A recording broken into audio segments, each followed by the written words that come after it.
क्या है बताना बन रहा है।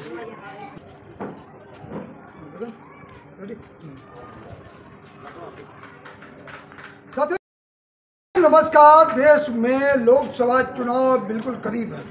बड़ी जोर शोर से तैयारियां चल रही हैं। सभी पार्टियां अपनी पूरी जोर आजमाइश पर लगी हुई हैं और चाहे वो बात करें एनडीए की या इंडिया की, दोनों अपनी पूरी ताकत से लगी हुई। क्षेत्रीय पार्टियां भी कहीं ना कहीं अपनी पूरी जोर आजमाइश देती हुई दिखाई दे रही हैं। हमारे सम्मुख सर्व समाज पार्टी के राष्ट्रीय अध्यक्ष हैं महंत संदीपान योगीनाथ जी। उनसे सीधी बातचीत करते हैं, चर्चा करते हैं क्या जरूरत पड़ी आपको एक और पार्टी बनाने। भारत माता की जय, वंदे मातरम, आदेश आदेश हर हर महादेव।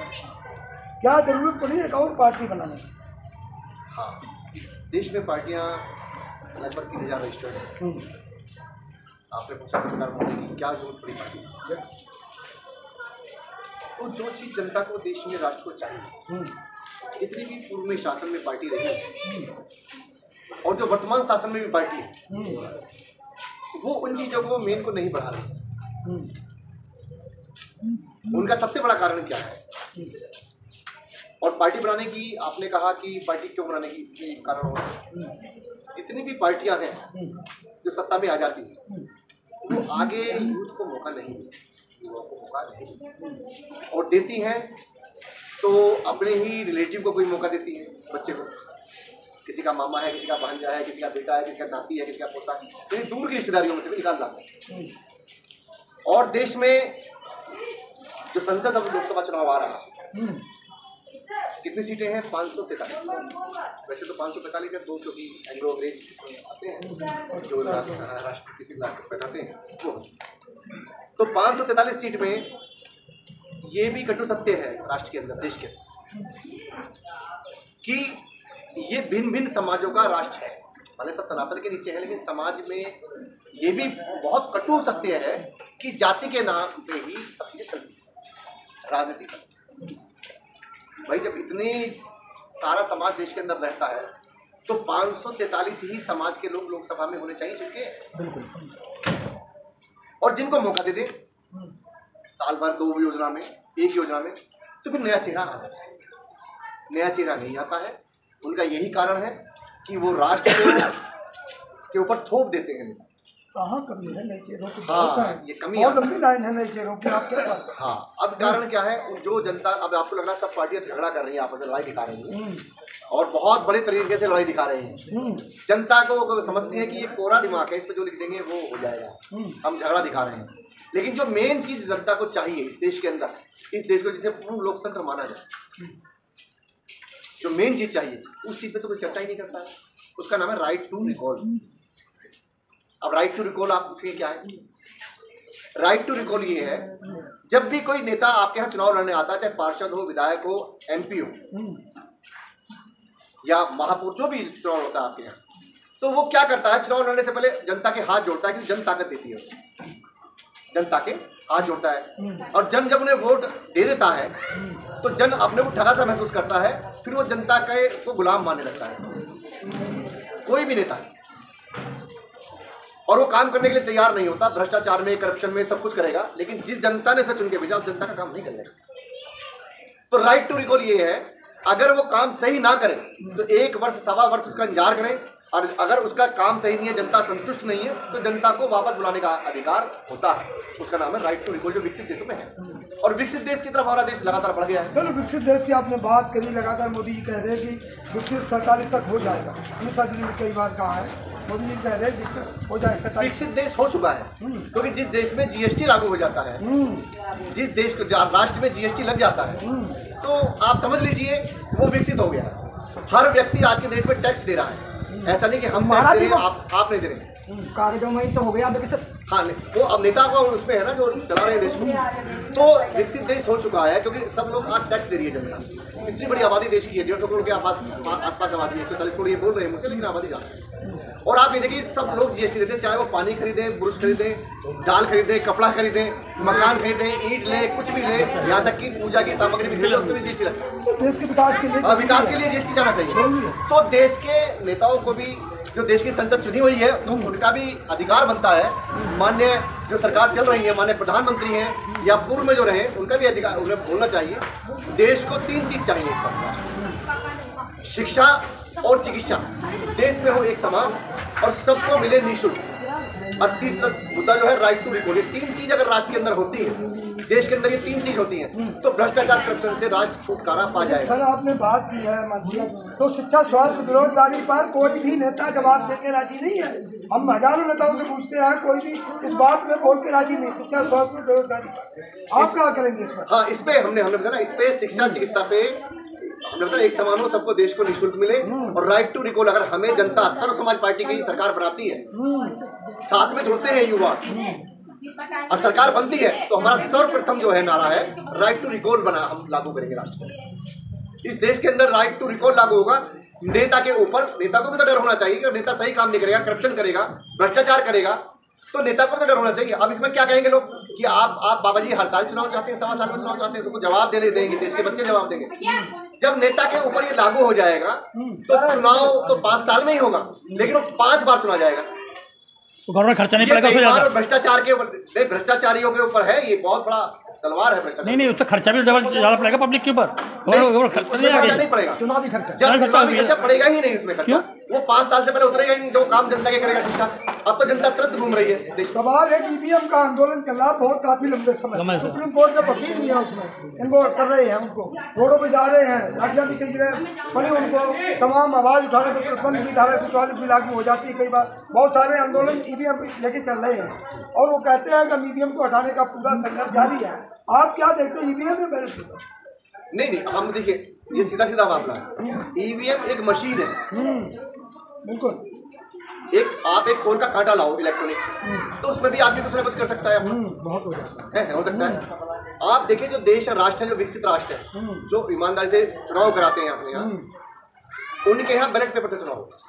मैं इसमें ज्यादा विषय में कहूंगा नहीं, लेकिन बैलेट पेपर से चुनाव होता है। अब ये कहेंगे राज्य बहुत बड़ा है, आपकी धारा बैलेट पेपर से होने चाहिए, वकीलों की तरफ है या आप ईवीएम की तरफ है? नहीं, बैलेट पेपर से चुनाव होना चाहिए। हाँ, जो हम क्योंकि बैलेट पेपर पे व्यक्ति को पता होता है कि मैं इसमें क्या डाल रहा हूँ, इस पे मोहर लगा रहा हूँ, उसमें बटन हम कुछ दबाएं और कुछ गड़बड़ हो जाए, ना चले, शिकायत आ जाए। तो चुनाव आयोग दे तो रहा है ना सफाई, क्या हमें उसमें कोई खामियां नहीं है? नहीं, चुनाव आयोग जो सफाई दे रहा है, चुनाव आयोग जो सफाई दे रहा है, तो चुनाव आयोग को क्या दिक्कत होती है बैलेट पेपर से चुनाव कराने? क्या इन्हें परेशानी है? तसली नहीं आप लोगों को। भाजपा के तमाम नेता कह रहे हैं कि ईवीएम कांग्रेस लाई है। कांग्रेस की और बीजेपी की तो नूरा कुश्ती चल रही है देश के अंदर। अगर कांग्रेस की और बीजेपी की नूरा कुश्ती नहीं होती तो राइट टू रिकॉल लागू होता, देश की जनता को मिला होता आज की डेट में अधिकार जनता को चुनने का, जो चुन के भेजती है वापस बुलाने का अधिकार भी जनता के पास होता। जनता को तो अधिकार ही कुछ नहीं है देश में, राष्ट्र में। पूरे विश्वास के साथ कहा जा रहा है कि मोदी 400 पार, तमाम नारे लग रहे हैं, पोस्टर लग रहे हैं। देखिए पूरे मजबूती के साथ हम एक चीज और करेंगे देश में, जब भी हमारी सत्ता बनेगी, एक तो रैलियां नहीं होंगी देश के अंदर। अच्छा, जो भ्रष्टाचार, जो 2 नंबर का पैसा रैलियों में लगता है और फिर जनता से वसूल किया जाता है, उसकी समझ से रेट बढ़ा के, भाव बढ़ा के, हर चीज में महंगाई लाके, रैली नहीं होगी। कहीं भी कोई प्रोग्राम होगा राष्ट्र के अंदर, कोई भी पार्टी प्रोग्राम करे, वो 500 लोगों से ज्यादा का प्रोग्राम नहीं कर सकती। मतलब जनता अपनी बात को नहीं कर सकती। नहीं, आप ये कहते हैं? नहीं, ये बात है। 500 जनता अपनी बात को कैसे, जब राइट टू रिकॉल लागू हो गया है तो जनता के तो हाथ में अधिकार ही आ चुका है पूरा, नेता को वापस बुलाने का। 500 से ज्यादा रैली में प्रोग्राम ना हो। आजकल तो टेक्नोलॉजी बहुत है, टेक्नोलॉजी पे सारे प्रचार तंत्र होता है। ये जो बड़ी बड़ी रैलियां करते हैं, इनसे ये पूछो पैसा आता कहाँ से? इन पार्टियों के पास कहां से पैसा इतना आता है जो बड़ी बड़ी रैलियां, एक रैली में 10-10 करोड़ रुपए उड़ा देते हैं, 20 करोड़ उड़ा देते हैं। तो वो जनता की तो पैसा है देश का, तो उसकी जगह जनता को इतना खर्च ना करके, मैंने बताया जीएसटी भी देश दे रहा है, सब कुछ दे रहा है, राइट टू रिकॉल लागू करें, जो जनता को चुन के भेजती है, जनता का। महाराज एक बात बताइए हमें, जनता ही वापस बुलाए। सीधा सवाल आपसे है कि जब भी चुनाव होते हैं सभी पार्टियां कहीं ना कहीं कुछ देती है, क्या देती है, सीधी भाषा में कहा, लेकिन बाद में वो जुमले में तब्दील हो जाता है। आपने भी सुना, हमने भी सभी ने सुना है। तो क्या ये जो सर्व समाज पार्टी है, इसकी क्या उद्देश्य है, क्या लेके आप जाओगे जनता को, क्या कहना चाहिए? सर्व समाज पार्टी के उद्देश्य है, देखिए मैं फिर से बता के रहा हूँ, राइट टू रिकॉल को उसका मेन उद्देश्य ये है, राइट टू रिकॉल जनता को ताकत दे रही है कि जनता जो चुन के भेजती है उसके साथ गुलामों जैसा व्यवहार नेता ना करे, उसका चुनाव जो भी चुन के गया है, और जनता के हित में काम करे। और एक शिक्षा और चिकित्सा देश में हो एक समान, दो तरह की पद्धति ना हो कि सरकारी स्कूल में पढ़ लो देश में हो एक समान, चाहे प्रधानमंत्री का बच्चा है, चाहे राष्ट्रपति का बच्चा है, चाहे नेता का है, चाहे अधिकारी का बच्चा है, चाहे गरीब का है, चाहे मजदूर का है, या मिडिल क्लास फैमिली का बच्चा है, शिक्षा एक समान हो, सबको एक समान हो, निःशुल्क। एक समान शिक्षा हुई थी कानपुर में, लाठियाँ खाई कौन, इनका पेपर लीक हुआ, क्या कहेंगे उस पर? वो जो चल रहा है ना, हाँ। वो जो युवाओं के साथ है, जिस और जवानी चलती है उस और जमाना चलता है। हाँ। तरुणाई के पे अगर लाठी तरुणाई को दे रहे तो तरुणाई बदल देगी सर। कहाँ बदल रही, 405 मोदी जी आ रहे तुम्हारा। कहा आप कह रहे हैं, हाँ। हमने थोड़ी कहा इस बात के लिए, हाँ। आप कह रहे हैं जनता कह रही है, मैं नहीं कह रहा हूँ, जनता कह रही है। मोदी जी खुद कह रहे हैं। जितनी भी मीडिया बड़ी बड़ी दिखा रही है, हाँ। हमने कब मना किया कि 400 पार ना ले जाए आप, हाँ। लेकिन जनता को राइट टू रिकॉल तो दे प्रधानमंत्री जी, शिक्षा और चिकित्सा एक समान करके निःशुल्क तो दे प्रधानमंत्री जी। ये 3 मुद्दों में पूरे देश का करप्शन मिट जाएगा 90%। ये 3 ही चीज ऐसी है, इस पर चर्चा ही नहीं करते हैं। अब इस पर चर्चा क्या करेंगे? हमने आयुष्मान कार्ड दे दिया है, आयुष्मान कार्ड दे दिया, उस पर चर्चा करेंगे हम लोग। आप समझ रहे हैं? इस पे आयुष्मान कार्ड से क्या मतलब है? हमारा 5 लाख के बीमे से हमें तो निःशुल्क, जब हम जीएसटी दे रहे हैं, सब कुछ दे रहे हैं, पैसा हर देश का हर बच्चा दे रहा है, टैक्स दे रहा है, तो आज की डेट में ये तीनों चीज कर दीजिए तो हम आज मान लेंगे। हम मोदी जी के कोई विरोध में थोड़ी बोल रहे हैं, वो अपनी पार्टी से लड़ा रहे हैं, ताकतवर बने हुए नहीं।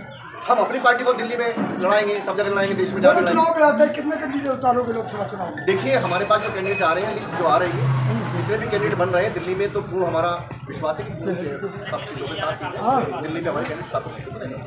बाकी उत्तर प्रदेश में भी है, झारखंड में भी है, बिहार में भी है, सब जगह है, सब स्थिति में। आप चुनाव कहाँ से लड़ेंगे? हम चुनाव ये सेंट्रल कमेटी बनारस से लड़ेंगे क्या? नहीं, बनारस से चुनाव कौन सेंट्रल कमेटी निर्णय लेगी। बनारस से कौन लड़ेगा? मोदी जी का मुकाबला कौन करेगा ये बताइए। देखिए मोदी जी के, आप मोदी जी का मुकाबले की बात करें, बात मोदी जी से आपका अलग से पार्टी हो गई ना आपकी, हमारी पार्टी अलग होगी। हाँ तो अलग हो गई, तो आपकी पार्टी से कौन लड़ेगा वही मैं नहीं, दिल्ली में सेंट्रल कमेटी बैठ के, हमारे जो साथ में सेंट्रल कमेटी में है, हमारे आपके अनिल जी हैं और अमरीश शर्मा जी हैं सेंट्रल मंत्री में, और दिल्ली प्रदेश के जो संगठन मंत्री हैं विनोद प्रजापति जी हैं, और अमित जी हैं लीगल सेल को देखते हैं, और आपके अमरीश शर्मा जी हैं।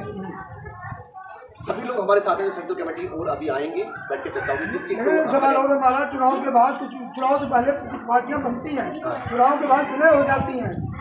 2019 से पार्टी बनी हुई है, मैं आपको बता दूं, और लगातार चल रहे हैं, अपने प्रयास से उस रास्ते में चलने की कोशिश कर रहे हैं। टाटा बिरला को हमें फंडिंग करेंगे नहीं, लेकिन ये जरूर है जितनी ये सत्ता ताकत जनता देगी हमें, राइट टू रिकॉल या जो भी देगी ताकत, उतनी लागू होगा। और ये पार्टी कृपा भोलेनाथ जी की, हर हर महादेव, ये जाने वाली पार्टी नहीं है, ये बढ़ने वाली पार्टी है। बम बम ये खाली आपको दिल्ली में नहीं, दिल्ली में पूरे राष्ट्र में है, पूरे राष्ट्र में। दिल्ली में तो सब सीटों पर दिल्ली में बैठे, दिल्ली की बात कर रहे हैं। अच्छा, दिल्ली में बैठे तो दिल्ली में 7 सीटें, 7 सीटें। और सेंट्रल कमेटी हमारे, अगर हमें लड़ाना चाहेगी तो सेंट्रल कमेटी लेगी निर्णय। अगर सेंट्रल कमेटी निर्णय लेती है तो हम वहाँ से लड़ेंगे, नहीं लेती नहीं, हमारा डिसाइड अंदर की बातें आपको कैसे बता दूँगा? डिसाइड तो सब होता है, सेंट्रल कमेटी में अंदर होता है। तो लगता है मोदी जी के खिलाफ लड़ेंगे। मोदी जी के विरुद्ध तो कुछ है नहीं, मोदी जी हमारा राइट टू रिकॉल लागू कर दें पूरे देश में, और शिक्षा एक समान करते हैं, चिकित्सा एक समान करते हैं, निःशुल्क करते हैं पूरे राष्ट्र के लिए। तो हमारा मोदी जी से क्या है? हमारा मोदी जी का क्या विरोध? हमारा पार्टी अलग है, पहलवान 2 लड़ते हैं, एक जीतता है, हारता है, इसमें तो बड़ी बात नहीं है। चलो ये आने वाला समय बताएगा। जैसे महाराज जी ने बताया, चुनाव लड़ने की इच्छा इनकी भी है, चुनाव जरूर लड़ेंगे। कहाँ से लड़ेंगे इसके पत्ते भी इन्होंने नहीं खोले हैं, लेकिन पूरे राष्ट्र में सब समाज पार्टी चुनाव लड़ेगी, और खासकर पूरा जो फोकस है वो दिल्ली पर है। और